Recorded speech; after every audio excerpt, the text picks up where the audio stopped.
That's good. So, hi. Thanks for coming. So we're at the base. What are you doing here? A young Mexican soldier working as gate sentry challenged me.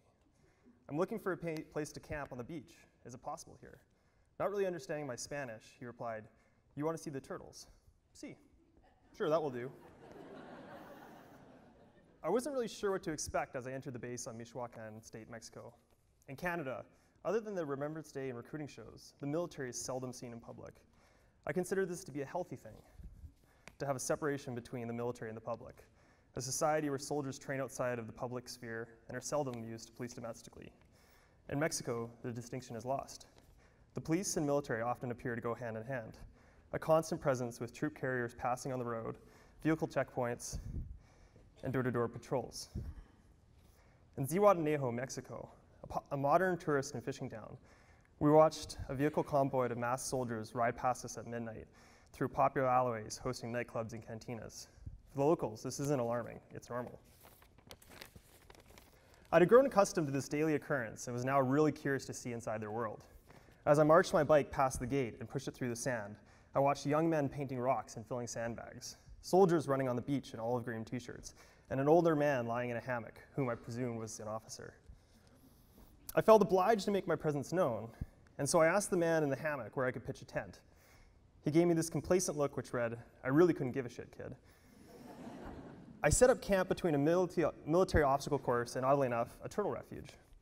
Aside from their mandate to protect oil reserves in the Gulf of Mexico and fight the war on drugs, the personnel on this base protects turtles against poachers and seagulls. I found this strangely endearing in a benevolent soldiers giving candy to children kind of way. After I cooked and ate my dinner, I was approached by a man in a crew cut and a sharp tailored mustache, who naturally asked what I was doing. I was shirtless and soaking wet, having just returned from a quick swim to wash off sweat, sunscreen, and scum from the road. I looked as out of place as a stinky, unshaven gringo on a foreign military base could be.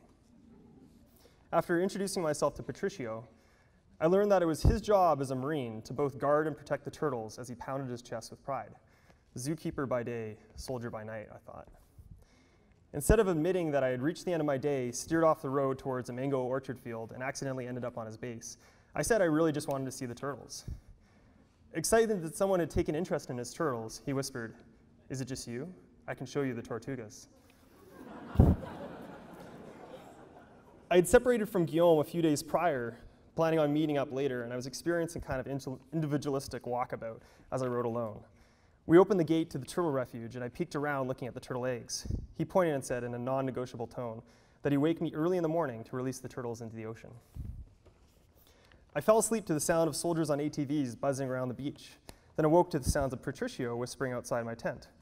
Hola, amigo, are you ready to see the tortugas? He was wearing a large wool sweater and pants and was excited to show me his turtles make their first journey into the ocean. I jumped out of my tent wearing flip-flops, a t-shirt, and shorts. He looked at me inquisitively. Aren't you cold? It's winter in Mexico, and I've been asked this question since we entered Tijuana. I never before thought it was a Canadian thing, but after 2,000 kilometers on Mexican roads, I'm certain it's a trait of people from northern climates to walk comfortably in what many Mexicans would consider almost naked. Entering the refuge, I met with a biologist, also clad in large hoodies and pants, who were documenting the turtle eggs. One of the biologists, Carlos, told me that leatherbacks grow to be the largest turtles in the world, then handed me the egg of one just breaking out of its shell.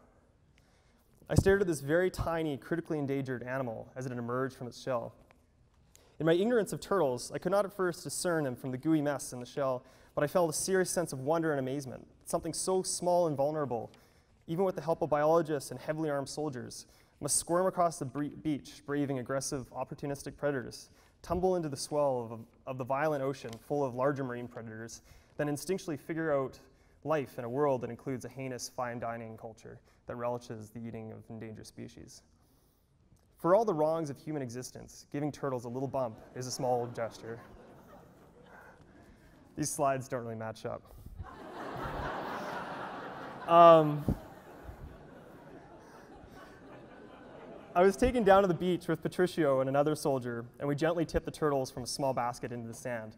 Soon the waves swallowed these small creatures and pulled them into the powerful swell as seagulls watched hungrily from a distance.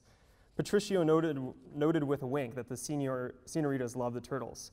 I've heard this logic before with dogs, but I'm convinced the senoritas have caught on to the game. I left the water, bid farewell to Patricio, and started to pack up my bike. As I packed, Carlos the biologist came over to invite me in for breakfast at his research station near the Refuge. For hours, we listened to music while making eggs, tropical fruit salad, and Nescafe, and talked about turtles, his work in Mexico, and North America's entertainment obsession with Mexican drug cartels. Eventually, we said our goodbyes, and as I left, Carlos threw me a pack of cookies saying, "Buen camino." 3 years ago, I walked a section of Spain's Camino de Santiago, pilgrimage. Buen camino was a common acknowledgement of one's journey, an expression of support and wish for safe travels. Literally, have a good road. It's one of my favorite expressions, and as I left the beach and the military base, I thought about the turtles and their daunting journey into the wild. Buen camino, tortugas. Thank you.